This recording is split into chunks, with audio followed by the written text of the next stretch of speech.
C'était le 5 février 1967. À 10h moins le quart du soir. Je ferme la clé, tourne. Alors, je mets ma clé dans ma poche. Une fois retourné, qu'est-ce que je vois? Oh, mais de l'autre côté du cimetière, des lumières qui s'élevaient et viennent comme ça.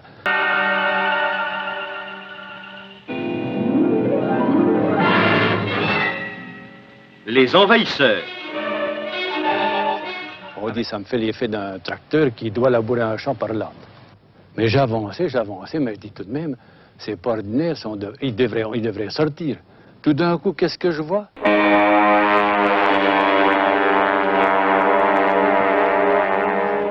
Un appareil, un objet qui passe par-dessus le cimetière. Quand il a passé par-dessus le cimetière, on voyait les tombeaux si bien éclairés qu'en plein jour.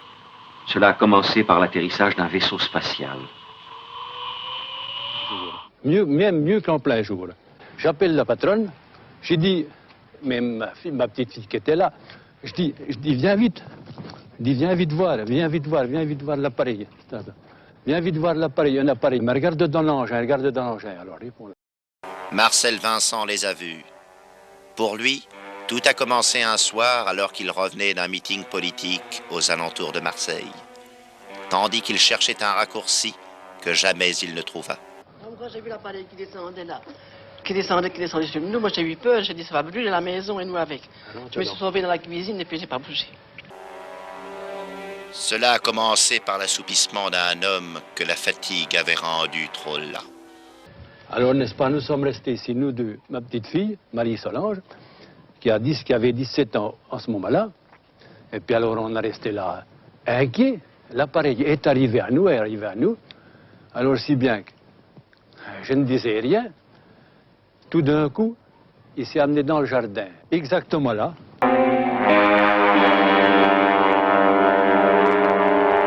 Exactement là, dans cette place-là. C'est peu près venu jusqu'ici où je suis, moi, sur une longueur de 10 à 15 mètres. Peut-être 10, peut-être 15, vous savez, pour évaluer à 2-3 mètres près, hein, ce n'est pas facile à dire. Les envahisseurs sont là. Alors, une fois dans le jardin, il s'est balancé plusieurs fois de droite à gauche. Alors, il dit, puisque c'est ça, ça va repartir. Il ne va pas rester là, c'est une chose ça ne peut pas rester là. Tout d'un coup, il s'est posé à terre. Mais je dis tout de même, ce coup-ci, il est par terre. Alors, à gauche, il est sorti des flammes rouges, telles que l'objet lui-même.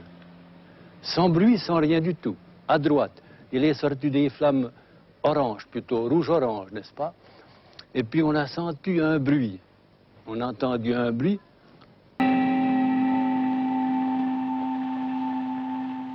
Les envahisseurs. Là, ma petite fille me dit, écoute donc, elle me dit, on dirait des flèches qui brûlent. Elle dit, non, c'est pas des flèches qui brûlent, ça. C'était plutôt comme un crépitement, comme je vous dirais plutôt, un chalumeau. Un chalumeau, quand on l'approche contre un morceau de fer qu'on veut faire rougir. Bon, alors, elle n'a pas attendu. Là, elle disait, je vais y aller voir. Je dis, n'y va pas. Ne va pas voir, on ne sait jamais qu'est-ce qui peut se passer dans ces choses-là. Des êtres étranges venus d'une autre planète. Alors, elle n'a pas descendu d'ici. Elle a rentré chercher sa grand-mère. Au même instant, elle était à peine rentrée dans la maison. Qu'est-ce que je vois? Un petit bonhomme qui sortait des flammes. Leur destination, la Terre. Leur but, s'y établir et en faire leur univers. Orange. Alors, qui a sorti tout à fait à droite, tout à fait du côté du nord. Et puis, il s'est retourné vers moi, il s'est retourné comme ça. Je l'ai vu, l'espace de 3 à 4 secondes, vous comprenez?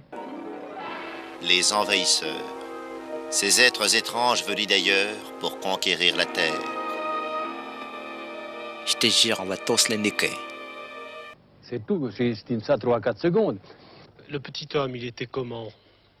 Eh ben, j'ai supposé, moi je l'ai vu d'ailleurs, comme une combinaison grise, exactement. J'aimerais mieux vous dire franchement, comme un petit cosmonaute, quoi. Mais tout petit. Ils sont là. Les envahisseurs sont là. Écoute-moi, j'ai besoin de ton aide, fais vite. Mais bien sûr, tu peux compter sur moi. Calme-toi, Marcel. J'arrive.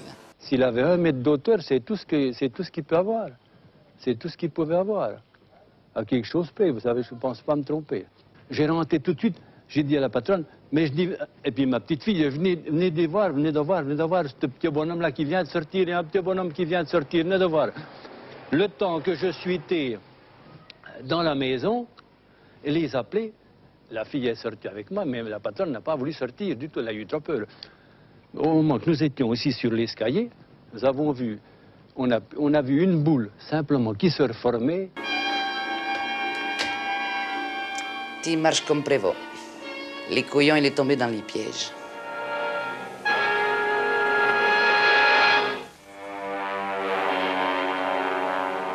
Énorme comme un gros ballon, tout à fait aussi rouge que l'objet lui-même, et qu'à monter à une distance, qu'est-ce que je vous dirais exactement? Moi, je fais une comparaison comme voilà, c'est ce sapin que vous voyez, à une certaine, je ne peux pas vous dire exactement, mais facilement à la hauteur des sapins.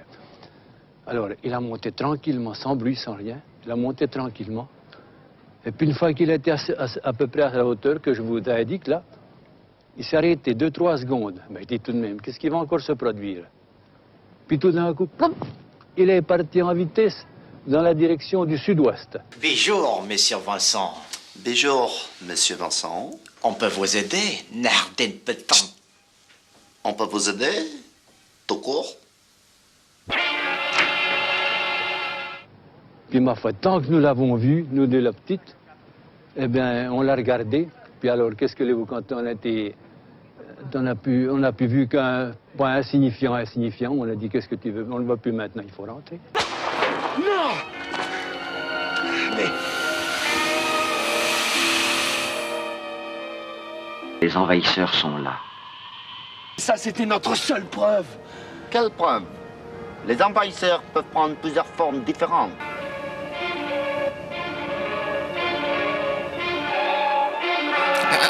On va tous les niquer.